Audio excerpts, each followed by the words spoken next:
네, 안녕하세요. 김문철 회계사입니다. 네, 오늘 2021년도 제56회 회계사 1차 기출문제 풀이를 한번 해보려고 합니다.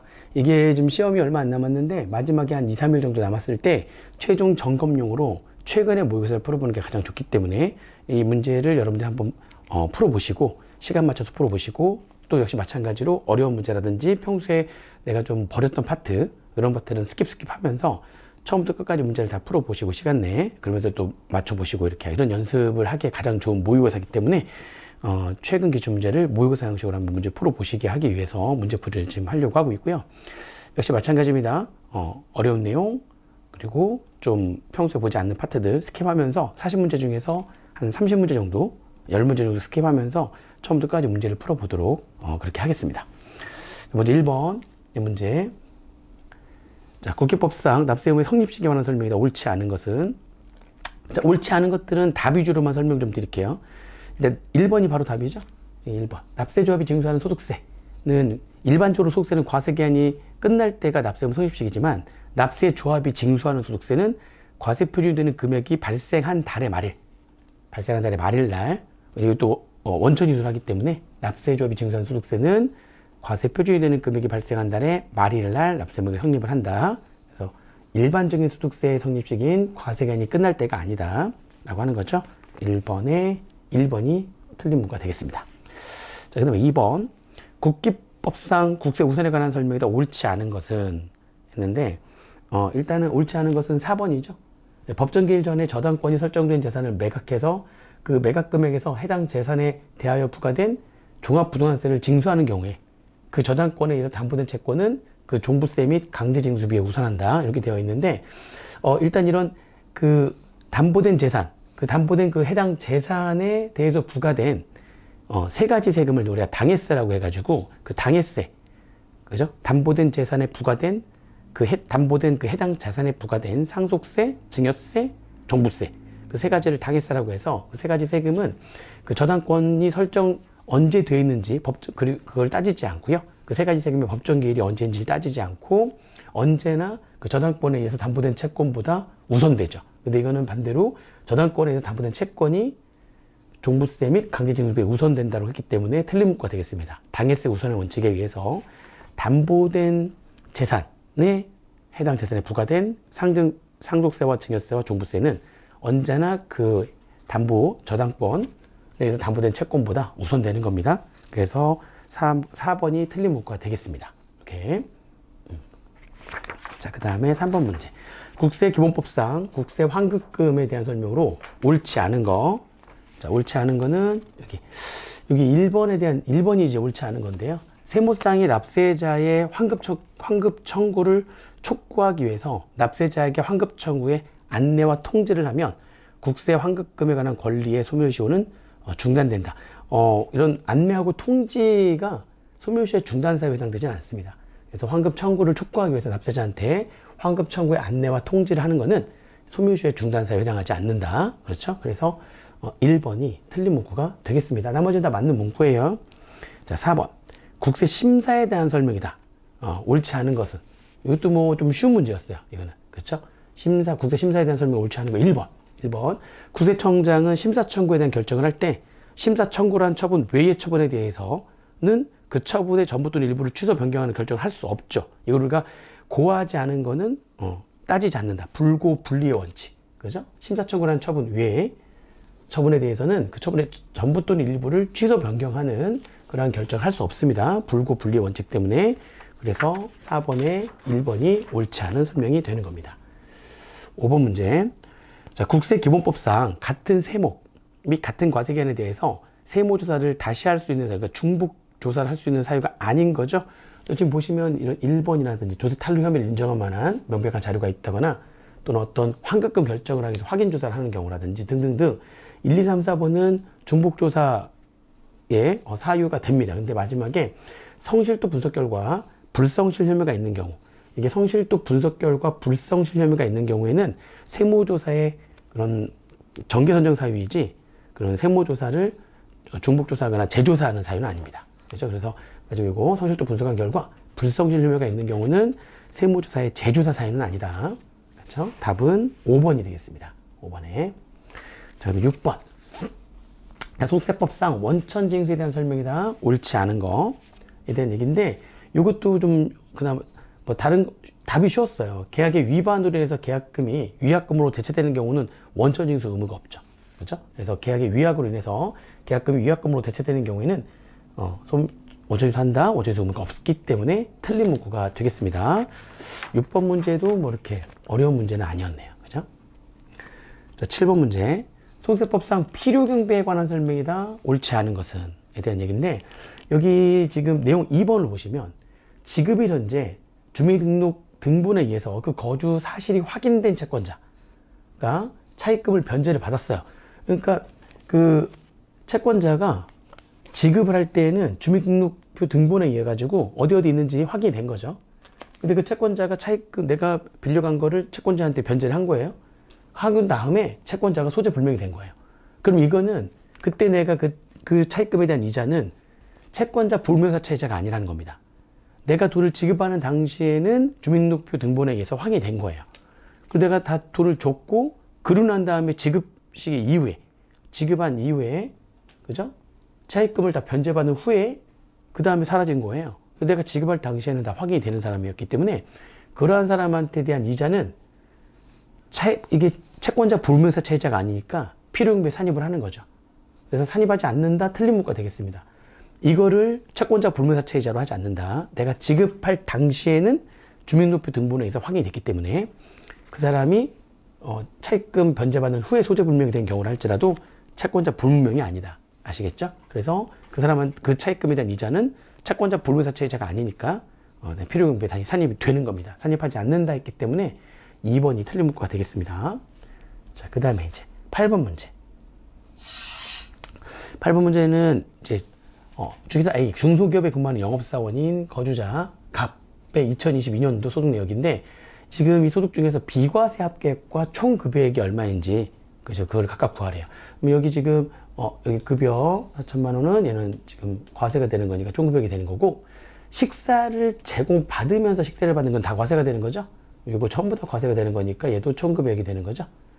그리고 발명진흥법에 따라서 사용자로부터 받은 직무발명보상금은 이거는 500만 원까지는 비과세 되는 거니까 500만 원은 얘는 비과세, 그리고 500만 원은 얘는 총급액이 되는 거죠. 그 다음에 주택 취득에 소요되는 자금을 무상제공 받으면서 얻은 이익 있죠. 이거는 지금 중소기업에서 근무하는 직원에게 주택 취득 또는 임차 자금을 빌려주고, 그죠?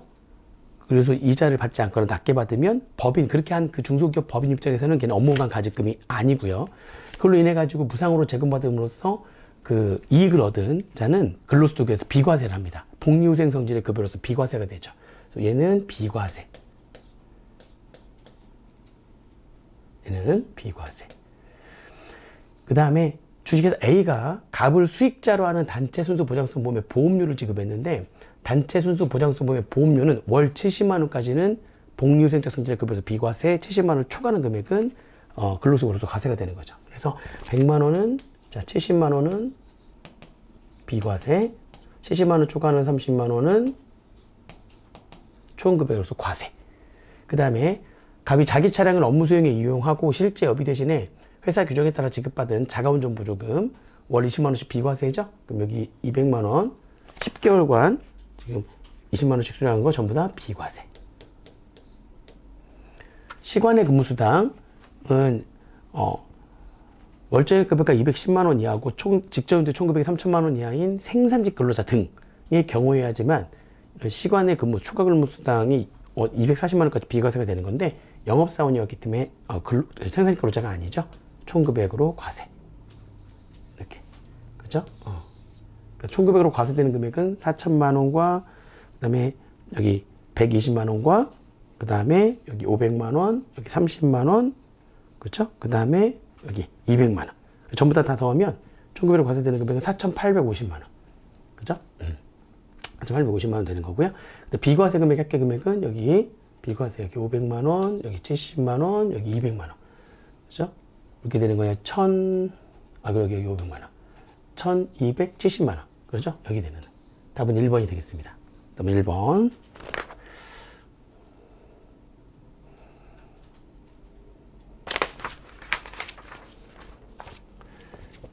그러면 9번 문제. 소득세법상 기타 속에 관한 서명이다. 옳지 않은 거. 이게 이제 작년도에 개정된 내용이죠.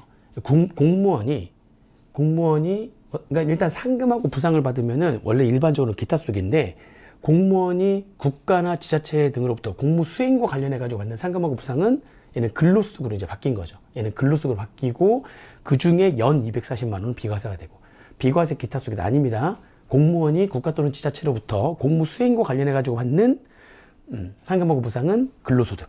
그 중에 연 240만 원은 비과세. 이렇게 되는 거죠. 1번이 틀린 문구가 되겠습니다. 자, 10번 문제. 종합소득 공제 중에서 인적 공제를 물어봤네요. 자, 인적 공제를 물어봤으니까 이제 먼저 인적 공제는 첫 번째가 기본 공제. 자, 본인 무조건 기본 공제 되죠? 자, 부치는 연금 수령액이 3천만 원이나 있어요. 근데 여기 밑에 보시면은 부치는 연금보험료 소득공제를 받지 않았대요. 그러니까 연금보험료 소득공제를 받은 적이 없는 거지.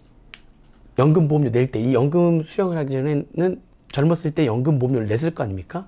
아주 오래전에 냈기 때문에 아버님은 연금보험료 공제를 받은 적이 없는 거예요. 공제를 받은 적이 없으니까 그때 당시 옛날에 이미 다 과세가 된 거죠. 그때 안 빼준 거죠. 옛날에 연금보험료 낼 때, 젊었을 때 낼 때에 안 빼준 거예요. 그럼 안 빼줬다는 얘기는 그때 당시 과세가 다 됐다는 거거든요. 그때 당시 전부 다 과세가 된 거고, 그거를 지금 와가지고 그때 당시 전부 다 과세가 된 거고, 그걸 지금 수령하게 되면은 또 과세하면 이중과세가 되는 거니까, 이 소득공제를 받지 않았던 연금보험료 낼 때 소득공제 받지 않았던 연금을 나중에 받게 되면 얘네들은 과세 지배죠.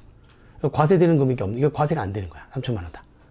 과세가 되는 소득이 없으니까, 그죠? 전부 다 과세되는 소득이 없으니까 소득금액 요건을 충족하는 겁니다. 나이 요건 충족했고 소득금액 요건 충족했으니까 기본공제 상대 되죠.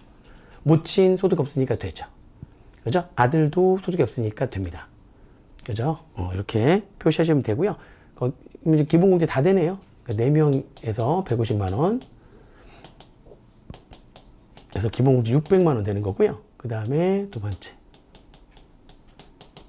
자, 추가공제. 자, 추가공제는 일단 기본적으로, 본인한테만 해당되는 거. 본인이 여성 아니고 남성이니까 부재자 공제 안 되고요. 근데 지금 배우자가 없잖아요. 배우자 없는데 기본공제를 받는, 직계 비속이 있죠. 그렇죠? 그러니까, 한부모 공제가 됩니다. 그래서 일단 한부모 공제 100만 원. 본인한테 해당되는 한부모 공제 100만 원 되고요. 그 다음에 이제 기본공제를 받은 4명 전체에다가 장애인 공제 또는 경로우대. 경로우대 공제는 지금 다 70세 이상이니까 경로우대 공제 이렇게 해가지고 100만 원씩 2명. 그 다음에 모친이 또 장애인이네요. 모친은 또 장애인 공제. 이 추가 공제는 중복 적용이 되기 때문에 경로우대 공제하고 장애인 공제는 중복 적용이 되는 거죠. 거기에 또 장애인 공제. 그러면은 추가 공제만 500만 원. 그죠? 그러면은 인적 공제는 600만 원, 500만 원 합계 1100만 원. 답이 4번이 되겠네요. 그죠? 답이 4번이 되겠습니다. 자, 11번 문제. 거주자 갑의 2022년도 기속 종합소득 관련 자료다. 사업 속에서 발생한 결손금 공제 후에 갑의 종합소득 금액으로 오른 것은? 결손금 공제 후에 소득금액이 얼마냐, 종합소득 금액이 얼마냐. 일단 제조업에서 결손이 발생을 했어요. 총수익 금액이 3천만 원인데 필요금액이 9천만 원이니까 제조업이라고 하는 사업 속에서 9천만 원의 결손이 발생했거든요. 근데 그 밑에 보니까 이 필요경비 여기 계산할 때 대표자 갑의 인건비 3천만 원과 사업에 종사하고 있는 갑의 딸 인건비 1천만 원이 포함되어 있대요. 그럼 그 사업자의 가족이 실제로 일을 했다면 필요경비 인정이 되는 거고요. 대표자에 대한 인건비는 필요경비 불산입이니까 여기에다 3천만 원만큼 필요경비 불산입을 하게 되면은 몇 가지 고려를 하게 되면은 이 제조업이라고 하는 일반 사업에서 발생한 결손금이 마이너스 9천에다 플러스 3천 하니까 마이너스 6천. 그죠? 그래서 지금 일반적인 사업에서 발생한 결손금이 이게 마이너스 6천만 원 이렇게 되는 거고요. 그리고 6천만 원 결손금이 있는데 근로하고 기타 소득이 4천만 원, 3천만 원 있으니까 요 금액을 공제하면 되는 거잖아요. 근로 기타 순서로 해서 6천만 원 여기에 4천만 원 공제하고 여기서 다 기타 소득에서 공제하고 1천만 원 남네요. 그래서 결손금을 당해년도에 다른 종합소득금액에서 공제를 하고 남은 금액이 종합소득금액이 되는 거니까 결손금 공제 후의 종합소득금액은 2번 1천만 원이 되겠습니다. 그죠? 11번에는 2번. 자, 12번.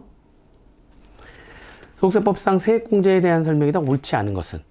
그죠? 이것도 지금 작년에 개정된 문제죠. 외국납부세액공제를 외국납부세액공제 한도를 초과하는 외국 소득세액은 해당 과세기간의 다음 과세기간부터 10년 이내에 끝나는 과세기간에 2월해서 공제받을 수 있다. 맞죠? 10년간 2월 되죠.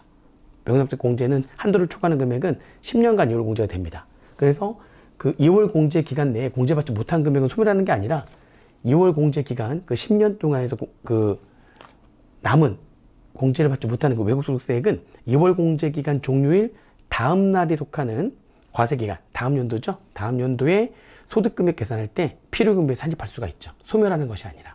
그죠? 그래서 소멸한다 했기 때문에 틀린 문구가 되겠습니다. 12번에는 13번 문제. 2022년도 기소 금융소득 관련된 자료다. 그래서 종합소득금액이 합산될 종합과세되는 금융소득금액을 계산하라는 거죠. 금융소득에 대한 원천인수는 적법하게 이루어졌으며, 그다음에 모든 금액은 원천인수액을 차감하기 전의 금액이다. 자, 먼저 직장공제 탈퇴로 받은 반환금, 직장공제 초과 반환금이죠. 직장공제 초과 반환금은 무조건 분리과세. 우리가 일단 구해야 될 거는 조건부 종합과세가 되는 금융소득금액과 무조건 종합과세가 되는 금융소득금액을 합해서 2천만 원 초과를 하는지 여부를 따져야 되기 때문에 무조건 분리과세 되는 거는 일단 X.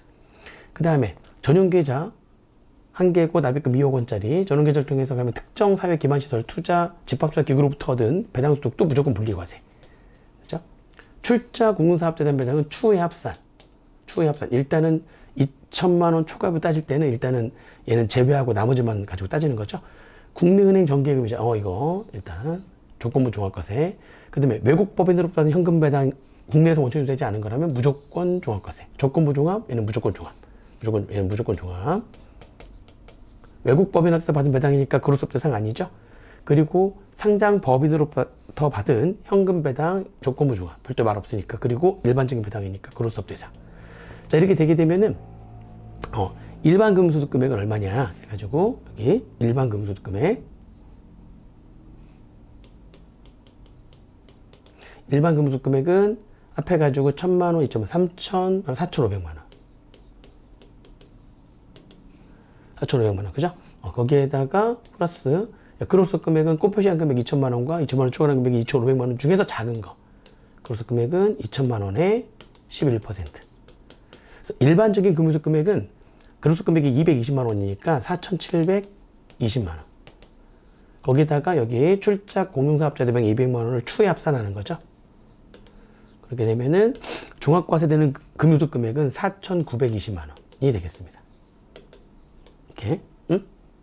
여기 200이 아니라 500이네요. 여기 출자 공동사업자 대명 500이니까 4,720에다가 500을 더하면 5,220만 원.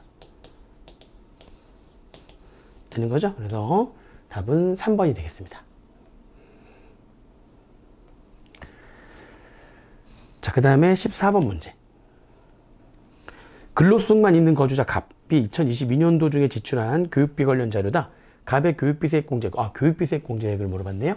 일단 본인은 대학원까지 포함해서 전액 공제 되는 거니까 대상이 되는 금액 다 모아가지고 15% 곱하면 되잖아요.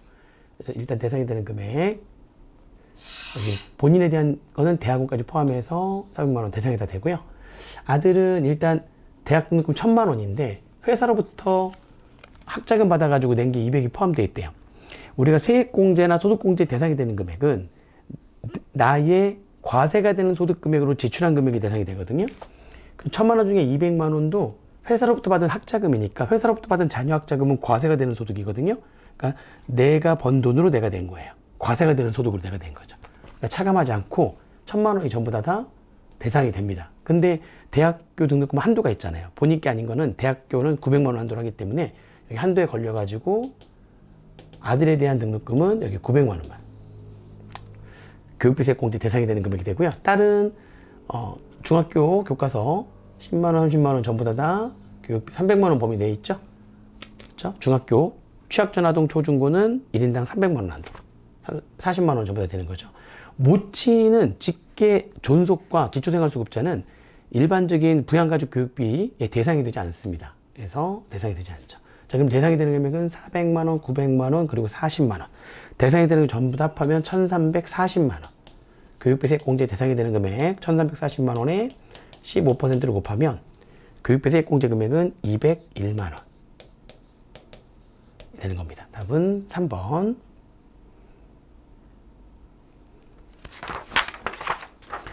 자, 15번 문제는요, 양도소득 금액인데, 양도소득은 일반적으로 많이들 마지막에 스킵을 하니까 양도소득은 스킵하면서 16번으로 바로 가겠습니다. 16번. 자, 법인세 문제예요. 자, 법인세 문제인데, 법인과세 신탁재산에 대해서 물어본 거네요. 자, 법인과세 신탁재산? 이거 공부 안 했는데? 스킵. 스킵하세요. 공부하신 분들은 풀고, 아무리 말 문제라 할지라도 내가 공부 안 하고 버린 부분이 나오면 읽지 마세요. 읽는 것도 시간 걸립니다. 일단 스킵하시면 됩니다. 그 다음에 17번에 세무조정 및 소득처분에 관한 설명으로 옳지 않은 것은 이렇게 물어봤는데, 일단은 이게 옳지 않은 거는 답이 여기 5번이에요. 5번에 채무 600만 원을 출자 전하면서 교부한 주식 액면가에 350만 원, 시가 400만 원짜리인데, 그거를 채무 감소한 금액 600만 원하고 그 다음에 액면가에 뭐죠? 350만 원의 차이를 전부 다 채무 조정 이익으로 회계처리를 해도 잘못했죠. 그러면 세무조정 어떻게 되냐? 여기 잠깐 보시면은 장부에 지금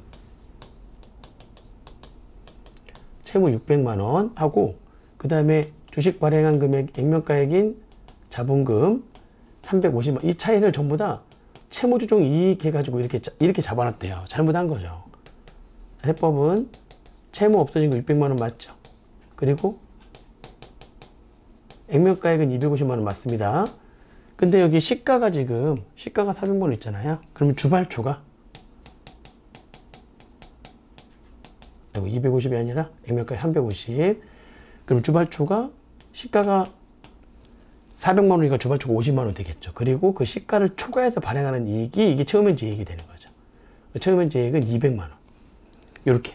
그럼 세무정하게 되면 똑같고요. 여기 아이스 개념 쳐버리고요. 자본금 똑같네요. 그럼 여기 주발초만 하나 잡아주면 되는 거죠. 오른쪽에 주발초 하나 잡아주는 거니까. 그렇잖아요. 그러면은 부채가 세법상 오른쪽에 있는 거 부채라고 생각하시고 부채가 더 커지는 거죠.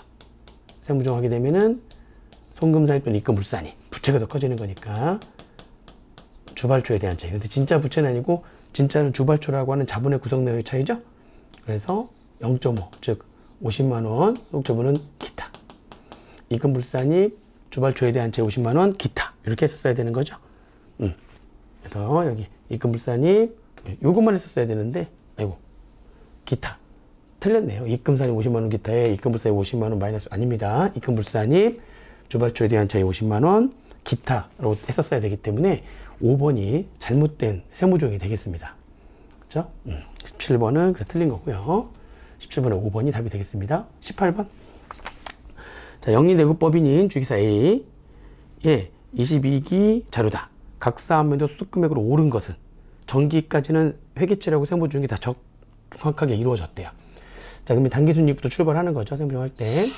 당기순이익부터 출발해서 이렇게 놓고 그 다음에 비용으로 처리된 업무 무관 자산 발생. 업무 무관 관련 비용이죠. 그러면은 이제 송금불산입 되는 거니까 여기서부터 해주면 되고. 비용으로 처리된 원재료의 연지급 수입이자. 그죠? 연지급 수입이자는 원래 세법상은 자산을 취득가액으로 하는 게 원칙인데 장부에 기업회 기준처럼 비용 처리한 거야? 그럼 그대로 인정. 세무조정이 뜨지 않습니다. 그대로 인정.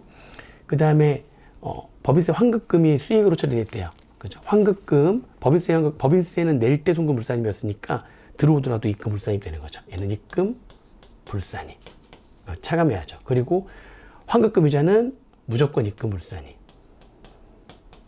그죠?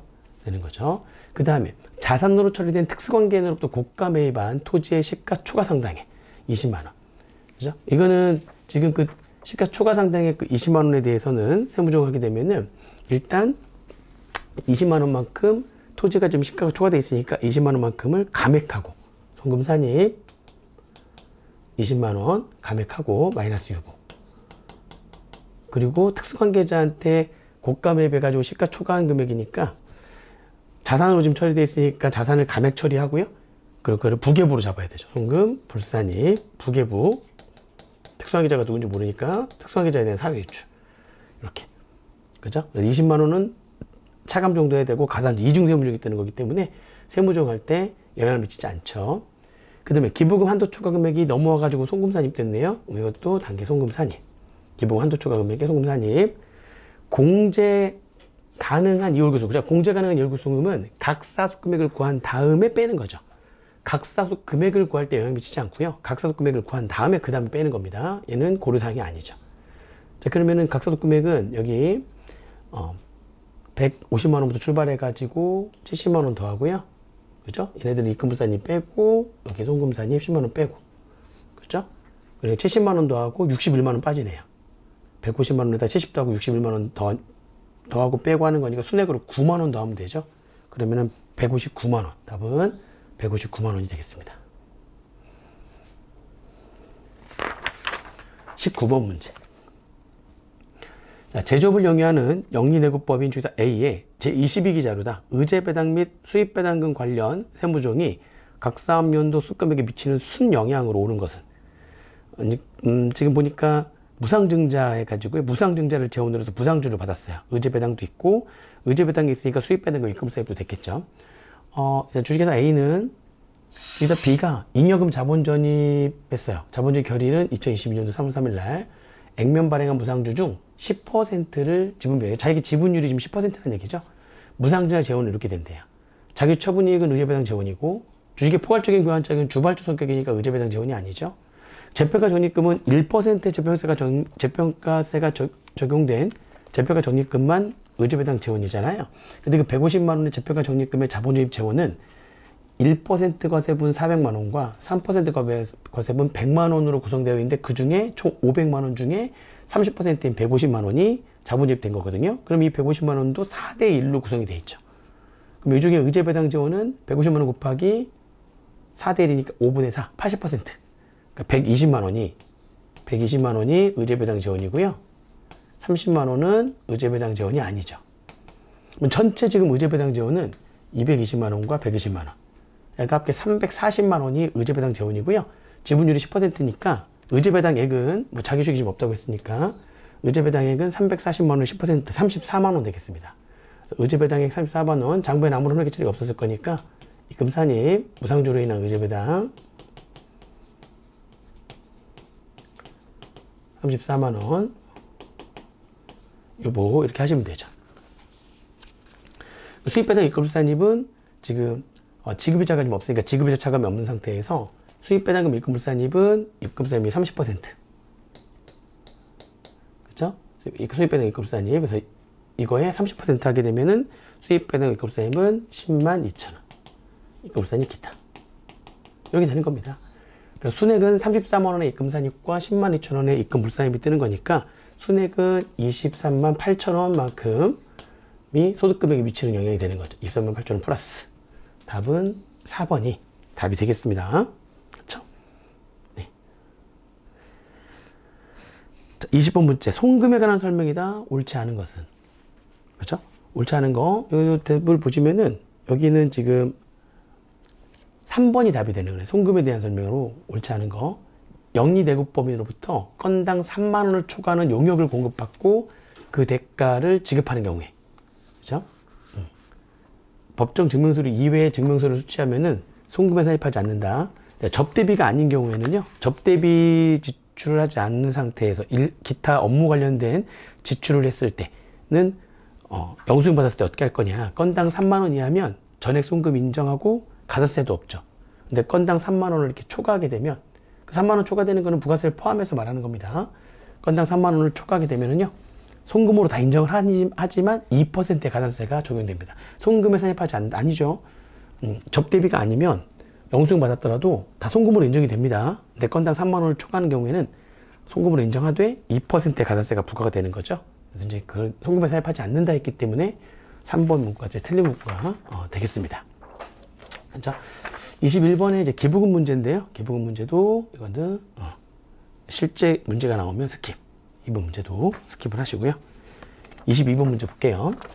법인세법상 지급일자 송금불산에 관한 설명이다. 옳지 않은 것은 이렇게 되어 있는데, 자, 지급일자 송금불산입에서 옳지 않은 거는 여기서 지금 답은 여기 5번이 옳지 않은 설명이 되는 거네요. 그렇죠?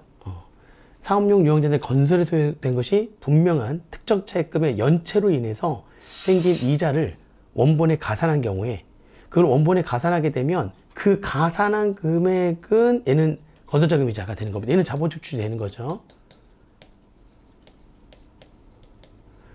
아무튼 그 특정 차입금의 연체로 인해 생긴 이자는 특정 차입금 때문에 발생된 이자니까 특정 차입금 때문에 발생된 이자는 특정 차입금 관련된 건설자금 이자로서 자본적 지출에 해당합니다.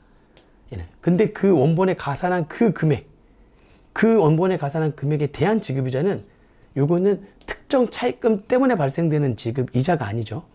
그죠? 특정 차입금 때문에 발생한 이자, 그거에 연체로 인해서 발생한 이자는 특정 차입금 때문에 발생된 이자니까 걔는 자본적 지출에 해당합니다. 건설자금 이자로서 자본적 지출에 해당하는데 그 원본에 가산한 금액에 대한 이자는 특정 차입금 때문에 발생된 이자가 아니기 때문에 걔네들은 송금을 사입하는 게 아닙니다. 이것 때문에 발생된 지급이자는 그냥 송금으로 하는 거죠. 즉 다시 말하면 자본적 지출이 아니라는 겁니다. 자산의 원가를 구성하지 않는다 라고 하는 거죠. 그래서 5번이 틀린 문구가 되겠습니다. 자, 23번 문제. 제조업을 영위하는 영리내국법인인 주기사 A의 22기 자료다. 재고산 평가와 관련해 가지고 세무조정이 22기 각사하면 소득금액에 미치는 순영향으로 오른 것은 일단 제품, 제공품, 원재료, 재고산 평가와 관련해 가지고 재고산 평가 금액이 나와 있고요. 선입선출법, 총평균법, 후입선출법에 의한 금액이 나와 있습니다. 그럼 이제 세무조정을 어떻게 할 거냐에 대한 얘기인데 장부상 어떻게 했는지 나와 있으니까 세법상 금액이 뭔지를 보면 되겠죠. 제품은 선입선출법으로 신고를 했는데 평가 방법을 변경 신고하지 않고 장부의 마음대로 총평균법을 해놓은 거예요. 제품은 임의 변경이 되는 거죠. 임의 변경. 그죠? 임의 변경은 세법상 금액을 어떻게 할 거냐? 당초 신고한 방법이 선입선출법이죠. 당초 신고한 방법에 의한 금액과 무신고시 방법도 선입선출법이죠.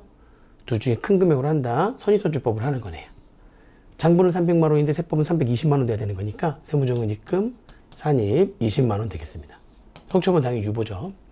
자, 제공품은 장부에 360만 원 되어 있는데 제공품은 신고된 평가 방법인 선입선출법을 했는데 계산을 잘못해가지고 30만 원 잘못 계산됐대요. 임의 변경이 아니죠. 그냥 세법상 당초 신고한 방법에 의한 금액인 선입선출법에 의한 금액으로 합니다. 30만 원 잘못된 거죠. 360만 원과 390만 원 차이, 30만 원만큼 입금, 산입, 30만 원 유보. 원재료는 장부에 425만 원 했는데 평가 방법 신고하지 않았대요. 평가 방법 신고하지 않았으면은 그냥 선입선출법을 해야 되는 거죠. 그러면 세법은 450만 원 돼야 되는 거니까 입금, 산입, 25만 원 유보. 그리고 정기 말에 원재료 평가감 10만 원의 유보가 있었대요. 이거는 우리 총액법으로 세무조정하는 거니까 전기에 재고자산 관련된 유보나 마이너스 유보는 단기에 다 추인되는 거죠. 다 추인해가지고 송금 산입 10만 원 마이너스 유보. 각사연소 소금액에 미치는 영향 여기 다 가산 중이네 이거는. 그죠? 75만 원에 10만 원 마이너스 하는 거니까 65만 원 플러스. 답은 3번이 되겠습니다. 그죠? 자, 24번 문제는 고유목적 사업 준비금인데 아무리 말문제라고 해도 아까도 말씀드렸잖아요. 아무리 말문제를 할지라도 고유목적 사업 준비금 준비 안 했어? 그럼 준비 안 했으면 읽지도 마세요. 바로 스킵. 좀 일반적으로는 공부 안 했을 거니까 스킵을 하겠습니다. 자, 그 다음에 퇴직급여 충당금인데 사실 이게 퇴충이 그냥 1차 수준은 아니고요. 합병 시에 승계한 퇴충이 있었기 때문에 약간 뭐 세무회계 연습에서나 이제 공부하는 그런 내용이었었거든요. 근데 아무튼 뭐 한번 풀어보죠. 한번 퇴충은 그래도 특이정법 많이 공부들 하니까 풀어보겠습니다. 주식회사 A는 금융회사, 그러니까 지금 문제는 뭘 물어봤냐면 퇴직급여 충당금하고 퇴직연금 충당금 세무조정이 각사하면 수금액에 미치는 순영향이 얼마냐. 그러니까 모든 세무조정 다 한 다음에 세무조정의 순영향이 얼마인지를 구하는 거거든요. 자, 확정 급여형 퇴직연금 위탁 운용하고 있고요. 퇴직연금 운용자산의 단기말 계정 잔액이 6천만 원. 그렇죠? 단기 중에 증가액과 감소액이 얼마다. 그리고 지금 퇴충에 지금 T 계정이 나와 있는데 기초 잔액 중에서 5천만 원 중에서 지금 세법상 퇴충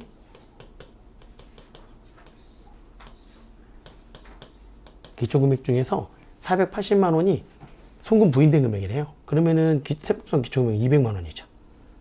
단기 증가액은 여기 3천만 원은 합병으로 인해 가지고 퇴직급여 충당금을 승계한 거예요. 그러면 여기 기초금액이 200이 아니라 지금 증가금액은 전부 다 승계금액이래요. 그러면은 기말에 설정한 금액은 없다는 거죠. 기말에 설정 금액은 없다는 겁니다. 제로. 이 전부 다 증가 금액은 승계한 거래요. 그러면은 어떻게 하느냐? 합병 시에 승계한 피합병법인의 임직원도 합병법인의 그 고용을 승계했을 거 아닙니까? 그 승계한 임직원들에 대해서 설정되어 있는 승계한 그 퇴직급여 충당금도 기초금액으로 봐요. 그러면 장부상 기초금액이 5천만 원이요. 원래 우리 회사 것만 5천만 원인데 합병을 해내가지고 고용을 승계함으로 인해서 그 임직원들의 퇴충도 내가 가져올 거, 승계할 거 아니에요? 기초금액으로 봅니다. 그러면 장부상의 기초금액은 8천만 원. 그럼 기초의 을표상의 유보잔액은 원래 내 거인 5천만 원에 대한 유보잔액 4,800만 원과 승계한 3천만 원의 송금 부인액이 2,900만 원이 있대요. 기초 을표의 유보잔액은 요거하고 요거 합한 거. 그죠? 두 개 합하니까 얼마 되는 거예요? 7,700. 두 개 합하니까 기초의 유보잔액은 7,700. 그러면 세법상은 이런 승계 이런 거 없거든요. 세법은 다 기초, 감소, 그 다음에 기말, 설정만 있는데 세법상의 기초금액은 장부상 기초금액인 승계한 것까지 합해서 다 기초로 보니까 8천만 원에서 승계한 유보까지 포함해가지고 기초 을표상의 유보가 7,700이니까 세법상 퇴충의 기초금액은 300. 그죠? 그 다음에 직원 중에서 현실적으로 퇴직하면 퇴직연금을, 자, 지금 세법상 퇴연충까지. 자, 퇴연충은 신고 조정에 의해서 설정하고 있으니까 장부에는 퇴연충이 없다는 거예요. 장부는 퇴연충이 없고 세법만 지금 있는 건데 기초금액은 퇴연충의 세법상의 기초잔액이 3천만 원 마이너스 유보. 그죠? 장부는 없으니까 3천만 원만큼이 지금 세법상 퇴연충의 기초금액이 됩니다. 그리고 퇴직금을 지급했는데 2천만 원은 전부 다 퇴직연금 운용자산을 지급한 거니까 퇴직연금 운용자산에서 지급한 금액은 전부 다 연충의 감소로, 퇴충의 감소가 아니라 전부 다 퇴연충의 감소를 하는 거고요. 기말금액은 어떻게 할 거냐? 기말금액은 퇴직금 추계액이 일시퇴직 기준과 보험수료 기준 중에서 큰 거 6,600만 원이고요. 그 6,600만 원의 빵 퍼센트 그리고 퇴직금 전환금액 기말죠. 퇴직금 전환금은 문제 없어요. 그러면 결국에는 퇴충은 빵 되는 거니까 마이너스 3. 설정 금액이 마이너스면 얘를 0으로 하는 거죠. 이게 0이 돼버리면 여기 기말금액은 대차를 맞춰줘야 되기 때문에 여기가 3이 되는 거죠. 이렇게.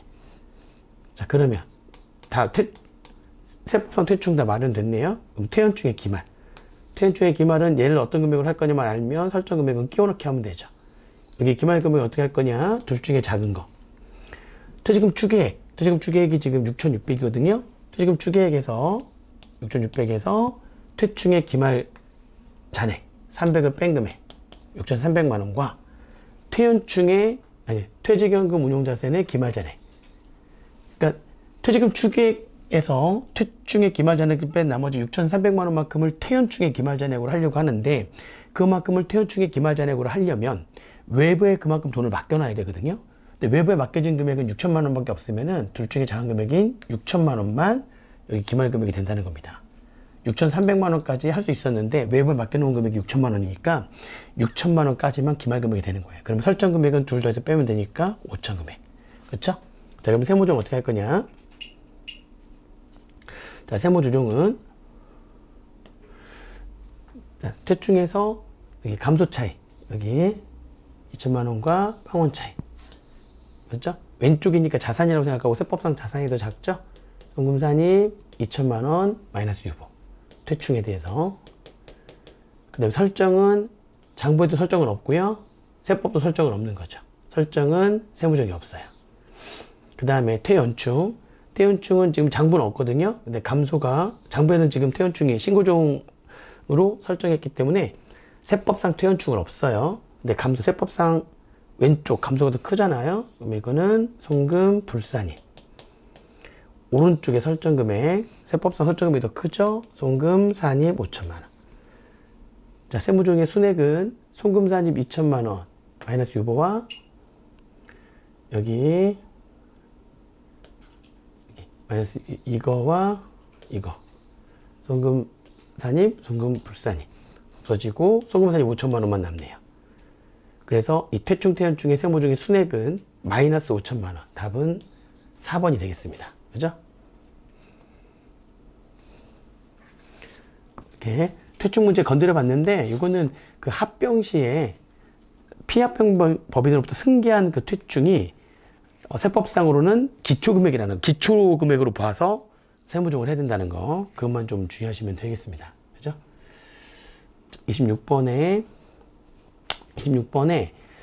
일상각중담, 국고보조금과 일상각중담에 대한 문제인데, 국고보조금은 일반적으로 2차 때 공부, 1차 때 잘 안 하거든요. 일상각중담금도 보험 차익에 대한 일상각중담금 공부를 많이 하니까, 국고보조금, 공부 안 했는데 나왔네? 스킵.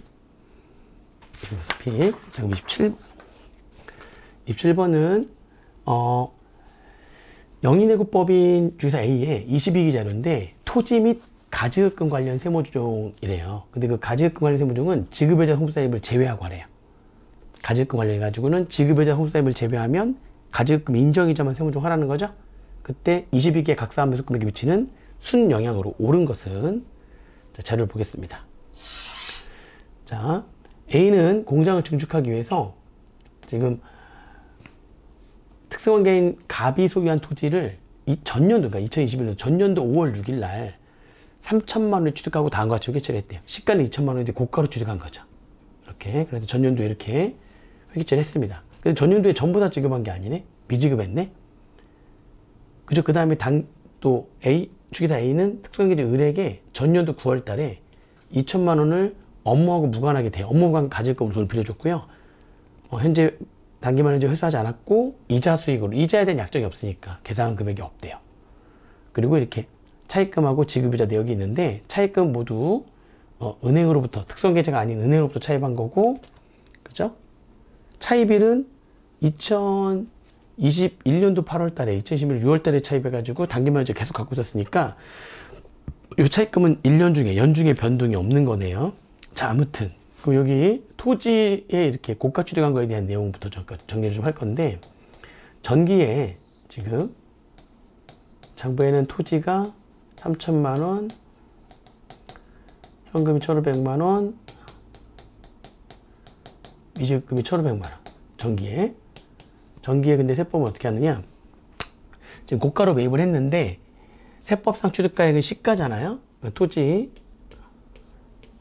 시가. 세법상 토지는 2천만 원까지만 주면 되는데 2천만 원까지 줄 수 있는데 현금은 1,500만 원 줬으니까 세법상으로는 미지급금이 500만 원밖에 안 되는 거예요. 전기에 세무조정을 하게 되면은 세법상으로는 토지값이 2천만 원밖에, 시가로 하는 거니까 미지급금이 500만 원밖에 안 되는 거거든요. 토지가 송금산입, 토지가 1,000만 원만큼 감액되고 마이너스 유보, 그리고 미지급금도 부채가, 오른쪽에 있는 부채가 1,000만 원 감액되는 거니까, 부채가 줄어드는 거니까 송금물산이 미지급금 1,000만 원 유보 이렇게 된 거죠. 이게 전기에. 그럼 단기에 어떻게 되느냐? 단기에 그 미지급금, 아무튼 미지급금이 1,500만 원 있었으니까 장부에는 그 미지급금이 현금으로 지급이 됐겠죠?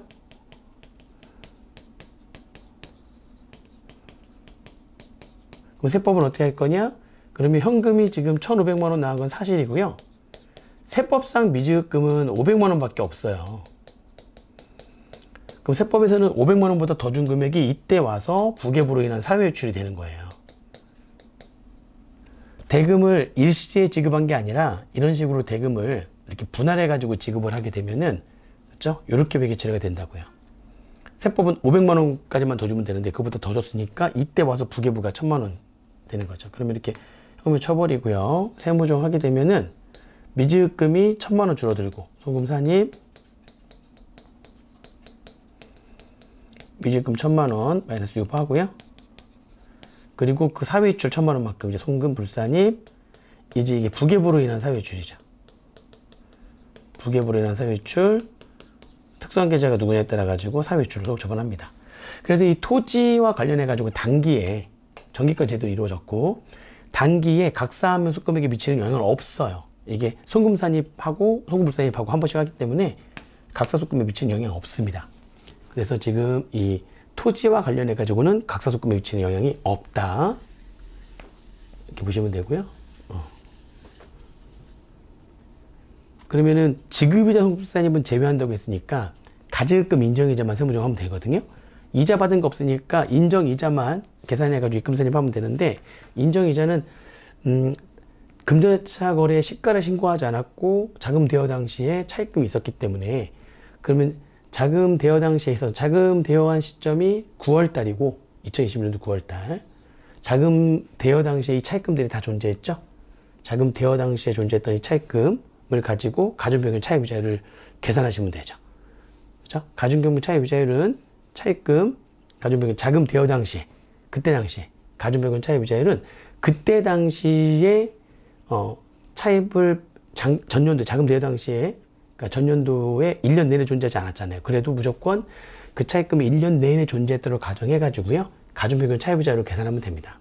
그리고 가중평균 차입이자율은 차입금의 합계액분의 2억과 3억 차입금의 합계액분의 그 차입금이 무조건 1년 내내 존재했다고 가정했을 때의 지급이자. 2억은 이자율이 5%니까 자금 대여 당시에 그 2021년도 8월 1일 날 이제 차입을 했지만 1년 내내 존재했도록 가정하면 1년 동안의 지급이자는 1,000만 원이었겠죠.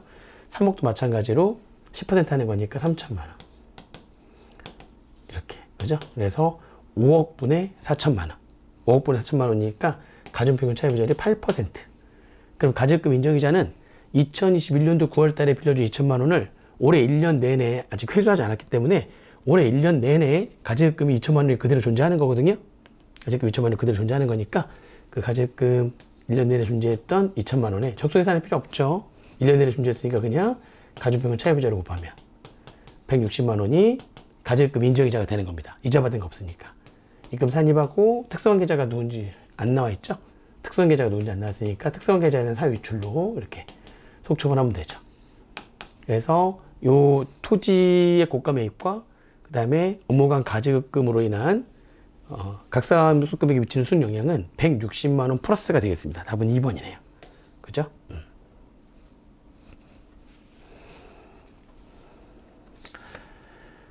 자, 그러면 28번 문제. 법인세 과세표준 및 세계 계산과 관련된 설명이다. 옳지 않은 것은 이렇게 나와 있는데, 요거는 좀 하나 알고 가셨으면 좋겠어요. 이게 비과세 소득을 적용받고자 할 때 비과세도 각사소득 금액에서 비과세를 빼잖아요. 근데 내가 비과세 소득이 있으면 비과세는 별도의 신청 절차가 있는 게 아니고요. 비과세 소득이 있으면은 그냥 바로 내가 신청 절차 없이 비과세 소득 바로 적용해가지고 각사소득 금액에서 빼가지고 과세표준 구하시면 됩니다. 비과세 소득을 적용받고자 하는 법인은 별도의 신청 절차가 없어요. 그런데 뭐 소득공제라든지 또는 세액공제라든지 이런 것들을 적용받고자 하는 법인은 소득공제나 세액공제 신청을 해야지만 됩니다. 신청을 해야지만 소득공제나 세액공제가 적용이 되는데, 비과세 소득은 별도의 신청 절차가 없습니다.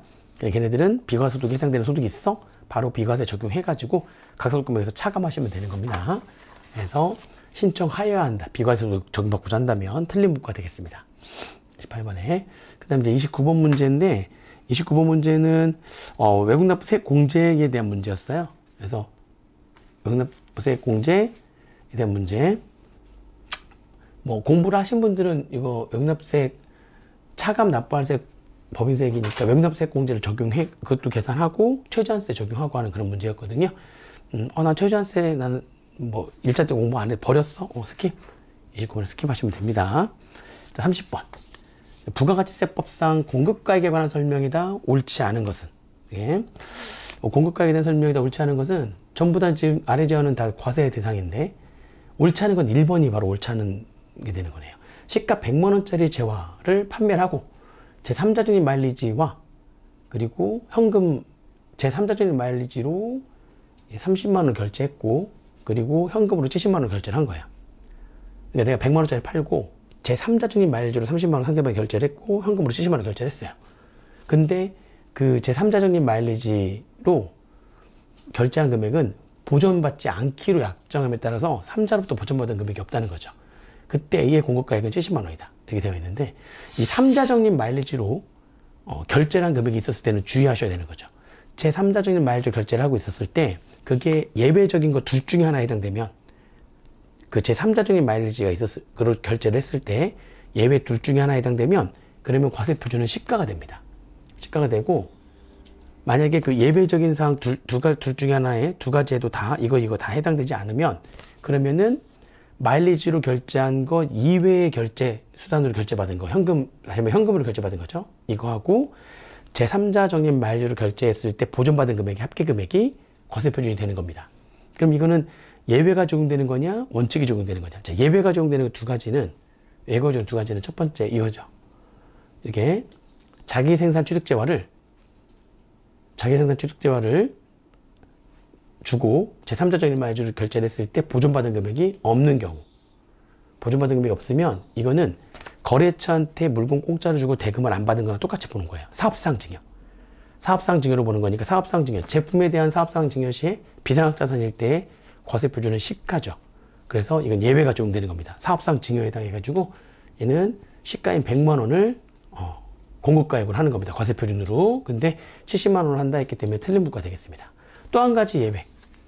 제3자 적립 마일리지로 결제를 했는데 그 3자가 누구냐면 제3자가 공급자하고 특수한 계좌인 거죠. 공급자와 특수한 계좌고 제3자로부터 보존받은 금액이 없거나 부당하게 낮은 대가를 받은 거죠. 보존받은 금액이 낮다면 부계부가 적용이 돼서 또 여전히 시가를 또 과세 표준을 하는 겁니다. 그렇게 제3자 적립 마일리지로 결제를 했을 때는 둘 중에 하나에 해당하게 되면 이렇게 시가를 과세 표준으로 한다. 그 둘 중에 하나에 해당했기 때문에 시가가 과세 표준이 돼야 되는 건데 70만 원을 공급가액으로 잡았기 때문에 그래서 이제 잘못된 옳지 않은 문구가 되겠습니다. 자, 31번 문제. 2021년도 1기니까 이제 1월 1일부터 6월 30일까지죠. A와 B의 부가세 과세 표준에 포함될 재화의 공급가액을 모두 합한 것으로 옳은 것은 이렇게 되어 있네요. 단 제시된 금액은 부가세를 포함하지 않은 금액이다. 공급가액을 합하래요. 자, A는 과세사업과 면세사업에 공통으로 사용하던 재화를 매각을 했대요. 공통사용 재화의 매각. 차량 같은 경우 2천만 원 받았는데 공통사용 재화의 매각은 직전 사업료의 과세 공급가액비로 곱한 금액이 과세 표준이 되는 거죠. 직전 과세기간이 2021년도 2기니까 직전 과세기간의 과세 공급가액비로 곱하면 차량의 공급가액은 즉 과세 표준은 1,000만 원이 되는 거고요. 그 다음에 비품도 공통사용자의 공급인데 그럼 직전 과세기간의 과세 공급가액비로 곱해야 되는 건데 근데 그 비품의 경우에는 해당 재화의 공급가액이 50만 원 지금 미만이죠. 50만 원 미만인 경우에는 안부계산 적용을 제외하고 공급가액 전액을 과세 표준으로 한다. 그럼 지금 A의 경우에 차량하고 비품, 공통사용자인 차량과 비품을 팔았는데 공급가액의 합계액은 1,000만 원과 40만 원, 1,040만 원 되는 겁니다. 그리고 지금 B는 과세사업자예요. 과세사업자인 B는 겸용사업자 아닙니다. B는 토지하고 건물을 5억 원에 다음과 같이 양도를 했는데 5억 원에 근데 토지 건물에 대한 감정가액은 없고요. 감정가액은 없고 기준시가에 있는 거죠. 그리고 실제 거래가액이 5억 중에 토지는 3억, 건물은 2억이라고 딱 실제 거래가액을 정해놨네요. 근데 아무리 이렇게 실제 거래가액의 구분이 분명하다 할지라도 이 안분계산 기준에 의해서 감정가액이 있으면 감정가액 없으면 기준시가 있죠. 이거에 따라서 안분계산한 금액에 비해서 이 실제 거래가액으로 이렇게 구분한 이 금액이 30% 이상 차이가 발생을 하면 실제 거래가액은 너무나 네 마음대로 한 거야. 그래서 안분계산한 금액을 과세 표준으로 할 거야. 이런 얘기죠. 근데 이제 올해 개정이 돼가지고 그렇게 안분계산한 금액으로 해야 되는데 만약 30% 이상 차이가 나면 이걸로 하지 않고 안분계산한 금액으로 하는데 그게 이렇게 실제 거래가액으로 인정할 만한 법소정의 사유에 해당한다면 지금 이렇게 실제 거래가 구분한 이 금액이 실제 거래가액으로라고 해야 되겠죠. 실제 거래가액으로 인정할 만한 법소정의 사유에 해당을 한다면 다시 아무리 안분계산한 금액과 구분한 실제 거래가액의 차이가 30% 이상이라 할지라도 실제 거래가액을 다시 과세 표준으로 하는 거죠. 이거를. 근데 이 실제 거래가액 과세 표준 다시 하는데 그게 실제 거래가액으로 인정할 만한 법소정의 사유의 가장 대표적인 게 토지하고 건물이 있는 그 부동산의 일괄로 매입을 해가지고요. 일괄적으로 매입을 해서 공급받은 자가 그거를 해당 건물을 철거하고 그걸 토지로만 사용하려고 했을 때 토지로만 사용하려고 했을 때는 안분계산한 금액과 실제 구분한 금액의 차이가 아무리 많이 난다 할지라도 실제 구분한 금액으로 하겠다는 거죠. 뭐 아주 극단적인 사례로 실제 구분할 때 나는 그 어차피 토지 위에 건물 있지만 건물 헐고 철거하고 토지로만 사용한다면 토지의 감정가액이나 건물의 감정가액이 있다 할지라도 난 그냥 전부 다 난 토지로 잡을래. 그래도 된다는 거죠. 아무리 안분계산하는 금액에 비했을 때 구분한 금액의 차이가 30% 이상이 난다 할지라도 그냥 실제 거래가액으로 하는 경우도 있다는 겁니다. 이번에 개정이 돼서. 근데 그런 실제 거래가액으로 인정할 만한 법적인 사유에 해당하지 않는데요. 않는다는 얘기는 이렇게 구분한 요 금액과 이 기준가에 의해서 안분 계산한 금액, 그 차이가 30% 이상 차이가 난다면, 이거에 비해서 30% 이상 차이가 난다면 안분 계산한 금액으로 하겠다는 거죠. 자, 안분 계산하면 비율이 4억이잖아요. 기준가 합계가 4억분의 1억 6천이니까 토지의 안분 계산해야 되는 금액은 40%, 건물이 60%니까 총 5억 중에 5, 4, 20. 토지 가격이 2억, 건물 가격이 3억으로 이렇게 안분 계산, 이게 안분 계산이 된 금액이 되는 거죠. 그럼 이 차이가 30% 이상 차이가 발생하는 거냐? 차이는 그 차이 금액이 얘하고 얘 차이 나는 금액이 얘에 비해서 30% 이상이냐? 얘하고 얘 차이 금액 1억이 실제 거래가액과 안분 계산한 금액의 차이 1억이 안분 계산한 금액에 비해서 그거 비해서 몇 퍼센트냐? 안분 계산한 금액 2억 중에 차이 금액 1억은 50%죠? 차이가 벌써 30% 이상 차이가 발생을 했습니다. 그러면 안분 계산한 금액을 과세 표준을 한다는 거죠. 하나만이라도 그 차이 금액 퍼센트 차이가 30% 이상 차이가 발생을 한다면 안분 계산한 금액으로 하는 거거든요. 밑에도 비율을 계산하시면 차이 나는 금액 1억이 안분 계산한 금액이 3억에 비해서 3억분의 1억이니까 33.3333%만큼 차이가 발생하는 거네요. 아무튼 둘 중에 하나라도 그 차이 나는 금액의 비율이 30% 이상이라면 안분 계산한 금액을 과세 표준으로 합니다. 공급가액으로 합니다. 그러면은 그때 건물의 공급가액, 과세가 되는 건물의 공급가액은 여기 3억이 되는 거네요. 그쵸? 요걸로 하는 거니까 3억. 그럼 3억에 얘는 1040. 3억 1040만 원. 답은 여기 31번의 답은 5번이 되겠습니다. 그쵸? 32번. 부가가치세법상 과세거래에 대한 설명이다. 옳지 않은 것은. 그죠?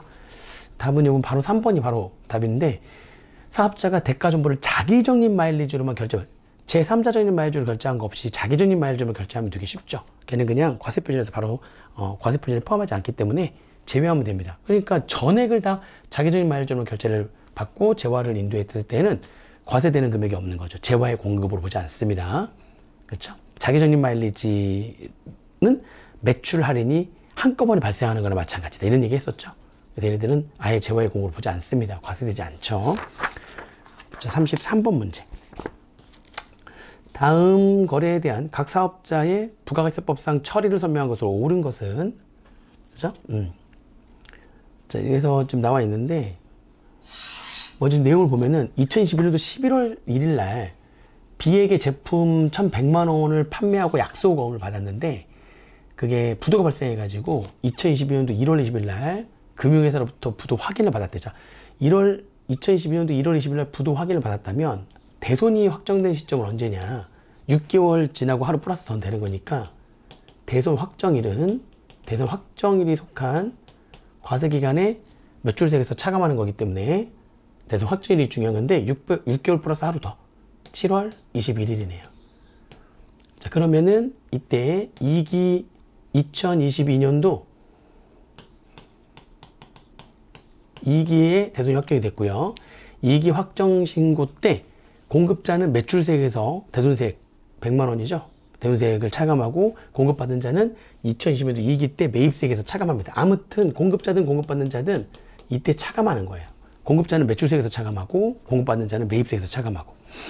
그 다음에 근데 그렇게 대손 처리했는데 그 중에 550만 원을 보세 포함해서 550만 원을 2023년도 3월 10일 날 B로부터 회수했대요. 그러면 예정 신고 때는 안 되고 확정 신고 때만 23년 1기 확정 신고 때, 예정 신고 때는 대손세액에 대한 처리 안 하잖아요. 1기 확정 신고 때 다시 돈을 받았으니까 공급자는 50만 원 받았으니까 다시 내야죠. 매출세액에 가산하고 공급받는 자는 돈을 다시 준 거니까 매입세 공제를 받아야죠. 매입세액에 가산합니다. 공급자든 공급받는 자든 공급자는 매출세액에 가산하고 공급받는 자는 매입세액에 가산하는 거니까 23년도 1기에 가산하는 거죠. 이렇게. 그렇죠? 그럼 이걸 찾으시면 돼요. 지금 아무튼 예정 신고 때는 무조건 틀린 거고 대손세액 대손세액에 대한 처리는 확정 신고 때만 하는 거니까 2022년도 2기에 차감하고 2023년도 1기에 가산하는 건데 2022년도 1기 틀렸죠. 2022년도 1기 틀렸죠. 그럼 맞는 건 이거 하나밖에 없네. 2023년도 1기 때 가산하는 거죠. 가산. B는 공급받는 자는 매입세액에 가산하고 공급자인 A는 매출세액에 가산하고, 아무튼 23년도 1기에 가산하는 거니까 옳은 거는 5번이 되겠습니다. 5번이 되는 거고요. 자, 그 다음에 34번 문제. 과세사업과 면세사업을 겸용하는 중에서 A의 자료다. 2022년도 1기 확정신고 때 매입세액 공제액으로 오른 것은? 그죠? 자, 일단은 과세사업분 매입세액 이거 두 개, 5천만 원과 1천만 원의 매입세액이죠. 둘 다 매입세액 공제되는 거고요. 면세사업분 매입세액 공제 안 되고, 그 다음에 공통매입분. 공통매입분인데 비품에 대한 공통매입세액 200만 원은 2012년도 4월 20일 날 공통으로 사용하려고 비품 구입을 했고요. 근데 이거를 같은 과세기한에 팔았네요. 그러면 공통매입세액은 해당 과세기한의 과세공가액 비율을 곱한 만큼 매입세액 공제를 하는데, 매입한 과세기한에 매각을 해버리면, 그죠? 해당 과세기한이 아니라 공통매입세액도 직전 과세기한의 과세공가액 비율, 지금 2022년도 1기가 이게 해당 과세기니까 직전 과세기는 여기죠? 직전 과세기한의 과세공가액 비율이니까 200만 원의 70%에서 비품에 대한 공통매입세액은 140만 원 매입세 공제가 되는 거죠. 그리고 기계장치는 해당 연도에 5월 20일 날 구입했고 팔았다는 말 없으니까 해당 과세기한의 과세공가액 비율이 이거죠. 이거 80% 800만 원이 매입세 공제 금액이 되는 겁니다. 그리고 면세 사업에만 사용하던 차량을 과세사업과 면세사업에 같이 쓰기로 한 거죠. 과세사업 일부 전용이 된 겁니다. 그러면 그때 부가세 포함해가지고 4,400만 원이니까 매입했을 때 매입세 공제를 받지 못한 금액은 400만 원. 매입세 불공제 금액 곱하기 체감률 고려 1-25%의 경과된 과세기한 수는 2020년도 12월 10일 날 구입해서 4월 15일 날 과세 일부 전환한 거니까 2020년도 2기, 21년도 1, 2기, 22년도는 안 지났죠. 경과된 과세기한 수는 3기. 그렇죠? 그 다음에 해당 과세기한의 과세공가액 비율인 80%를 곱한 금액이 과세사업 일부 전환에 대한 매입세 공제 금액이 되는 거죠. 계산하시면 이게 80만 원. 그죠? 그럼 매입세 공제 금액, 2020년도 1기의 매입세 공제 금액은 6천만 원, 940만 원, 80만 원. 그죠? 그러면 6,940에서 80은 6,980에서 40%니까 7,020만 원이 되겠습니다. 여러분 4번이네요. 7,020만 원, 4번. 4번이죠. 그 다음에 35번에 돈가스 제조업, 과세사업인데 돈가스 제조업을 하고 있는 지금 과세사업을 하고 있는 A가 1기 예정신고 기간에, 그죠? 그러니까 1, 2, 3월 달이죠. 그 예정신고 때 의제매입세 공제액은 얼마냐, 지금 이런 얘기죠. 자, 보니까 면세 농산물을 과세사업에 사용하게 되면 그 면세 농산물을 과세사업에 사용한 그 매입액에 공제율을 곱하는데, 공제율은 알려줬어요. 지금 104분의 4로 하고, 예정신고니까 한도는 당연히 고려하지 않죠. 의제매입세 공제 한도는 확정신고 때만 적용하는 거니까. 그래서 의제매입세 공제율 104분의 4. 그럼 과세사업에 사용한 거를 지금 구하면 되는데, 돼지고기, 면세 농산물 등을 30%는 다른 사업자들 그대로 포함해서 과세사업에 사용한 거 아니네요. 60%는 과세사업에 사용한 거 맞죠? 그리고 10%는 지금 기말의 재고로 남아있는데, 이게 10%의 기말 재고는 과세사업자니까 과세사업에 사용될 거로 보는 거죠. 그러면 과세사업에 사용했거나 사용될 거 70%에 대해서는 의제매입세 공제를 해야죠. 그러면 요거는 70% 곱한 금액 2,600만 원에다 70%를 곱한 금액이 1,820만 원이에요. 요거는 의제매입세 공제를 받을 수 있는 매입액이 되는 거죠. 밀가루는 2,210만 원인데 수입산이래요.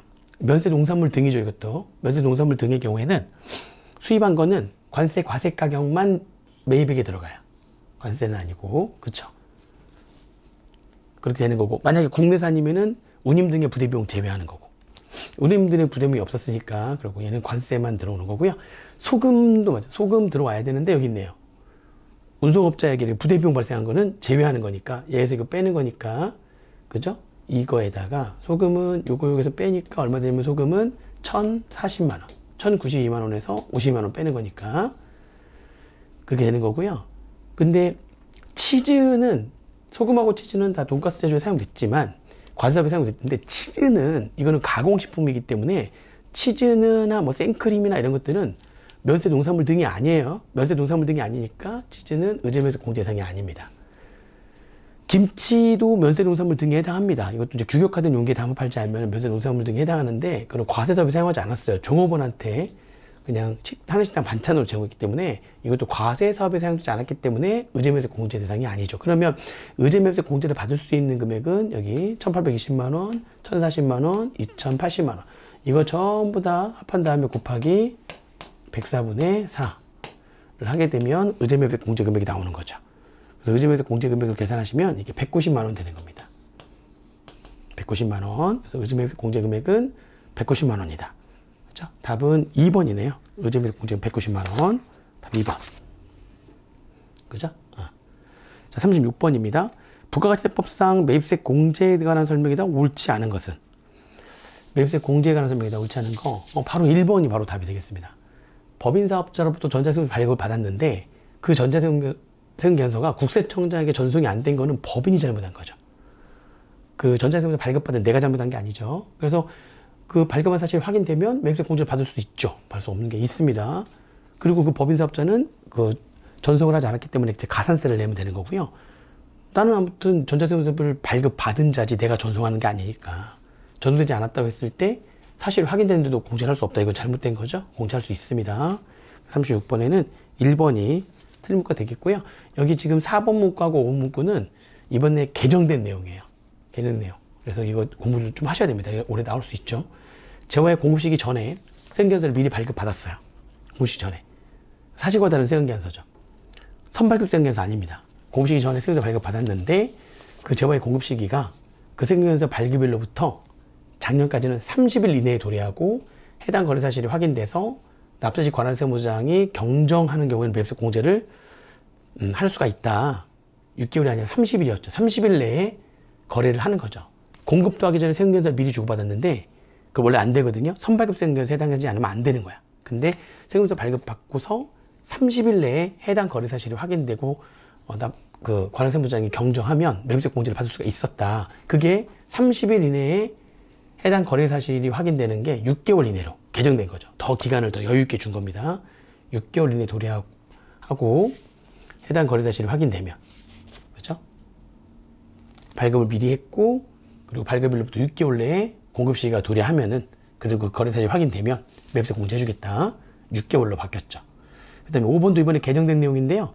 재화의 공급 시기가 속하는 과세기간에 대한 확정 신고 기한이 지난 후 세금계산서를 발급받았더라도 그 세금계산서 발급일이 확정 신고 기한의 다음 날로부터 1년 이내. 이게 이제 작년까지는 확정 신고 기한의 다음 날부터 6개월 이내면서 수정 신고, 경정 청구 또는 결정 및 경정과 함께 세금계산서를 제출하게 되면 매입세 공제를 받을 수 있다. 이게 6개월이었는데 이것도 기한을 더 길게 해가지고요. 1년 이내고 과세표준 확정 신고와 함께 세금계산서 제출하게 되면 매입세 공제받을 수 있다. 이것도 올해 개정된 내용입니다. 4번하고 5번은 꼭 확인을 해두시기 바랍니다. 38번 문제. 37번까지만 풀어볼게요. 38번, 39번은 상속세, 40번의 지방세는 이거는 문제를 풀지 않겠습니다. 그리고 안 풀더라도 40문제 중에서 30문제 넘게 푸는 거거든요. 이것까지 해서 지금 31문제 푸는 건데, 과세사업자에 대한 설명이다. 옳은 것은, 얘는 옳은 걸 물어봤네요. 1번. 일반 과세 중에서 모든 법인사업자는 예정신고기한이 끝난 후 25일 이내에 각 예정신고기간에 대한 과세표준과 납부세액 또는 환급세액을 예정신고해야 된다는 거죠? 아닙니다. 이게 2년 전에 개정돼가지고, 법인사업자 중에서 또 영세한 법인사업자는 예정신고 납부가 의무가 아니라 예정 고지가 원칙이 되죠. 가만히 있더라도 정부에서 직전과세 납부세액의 절반으로 해가지고 고지서를 보내는 거죠. 그래서 그 직전 과세 기간에 공급가액 합계 금액이 1억 5천만 원 미만인 법인사업자는 영세한 법인사업자이기 때문에 예정 신고를 하는 게 아니라 예정 고지서가 날라오는 게 원칙이다. 1번 틀렸죠. 2번에 모든 일반 과세자는 세금계산서 발급하여 하며, 아니죠. 최종 소비자 거래 업종은 영수증을 발급하는 겁니다. 최종 소비자랑 거래하는 업종들도 세금계산서 발급하는 거 아니죠. 2번 틀렸고요. 3번에 일반 과세자만 영세를 적용할 수 있으며 간이 과세자는 영세를 적용할 수 없다. 아닙니다. 일반 과세자든 간이 과세자든 과세사업자이기 때문에 둘 다 영세를 적용할 수 있죠. 그죠? 4번. 납세에 관한 세무장은 일반 과세자가 예정 신고 기간에 대한 환급세액을 예정 신고 기한까지 신고하면 조기 환급 대상이 아닌 경우에도 예정 신고 기한이 지난 후 15일 내에 환급 아니죠. 이게 예정 신고 기한 또는 조기 환급 대상 기한, 확정 신고 기한 지난 후 15일 내에 부가세를 환급받는 것은 조기 환급의 대상이 되는 경우만 되는 겁니다. 조기 환급 대상이 되는 경우, 영세율 적용되는 재화 또는 용역이라든지, 그죠? 아니면은 사업 설비를 신설, 증축, 취득한 경우라든지, 또는 재무적 개선을 한 그런 사업자라든지, 거기에 해당되는 그러한 조기 환급 대상인 경우에만 15일 내에 이렇게 환급받는 거지, 조기 환급 대상이 아니면 일반 환급만 되는 거죠. 일반 환급은 확정 신고 기한 지난 후 30일 내에 환급받게 되어 있는 거죠. 그래서 4번 틀린 문구가 되겠고요. 5번에 일반 과세자만 대손세 공제를 적용받을 수 있으며 간이 과세자는 대손세 공제를 적용할 수 없다. 맞는 얘기입니다. 대손세 공제라고 하는 거는 공급일로부터 10년이 되는 날에 속하는 과세기한의 확정신고 기한까지 대손이 확정이 됐을 때 그때 그 대손세액을 공급자의 매출세액에서 차감하는 걸 말하는 거거든요. 그러니까 대손세 공제를 받으려면 매출세액이라는 게 존재를 해야 되는 거죠. 근데 간이과세자는 매출세액이 없잖아요. 간이과세는 매출세액이라는 게 따로 없잖아요. 그죠? 그렇기 때문에 매출세액이 존재하지 않기 때문에 간이과세자는 대손세 공제를 받을 수 없습니다. 5번이 옳은 설명이 되겠습니다.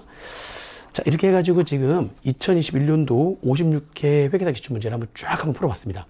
처음부터 끝까지 다 풀어보면서 그 중에 중간중간에 좀 어려운, 사이즈가 좀 크거나 좀 어렵거나 내가 버렸던 파트들, 공부하지 않았던 파트들은 과감히 스킵 하면서 끝까지 문제를 푼 거죠. 이렇게까지 문제를 다 풀었는데도 시간이 남는다면 일단 여기까지 풀고 마킹하시고, 그리고도 시간이 남는다면 그러면 다시 돌아가서 버렸던 파트는 어차피 봐도 모르니까 공부는 한 파트인데 너무 사이즈가 커가지고 스킵한 부분이 있죠. 그 부분은 다시 문제를 풀어보는 거죠. 그러면서 하나씩 마킹을 하면 됩니다. 그리고 제출하시면은 성적이 잘 나오겠죠. 이게 마지막에 어떻게 시험장에서 내가 문제를 풀 건지 그대로 연습을 한번 해보시는 거예요. 그래가지고 마지막 최종 점검용으로 가장 직전에 이 기출문제를 모의사로 문제를 풀어보시면 좋겠습니다. 자, 이것으로 2021년도 회계사 기출문제 풀이를 마치도록 하겠습니다. 감사합니다.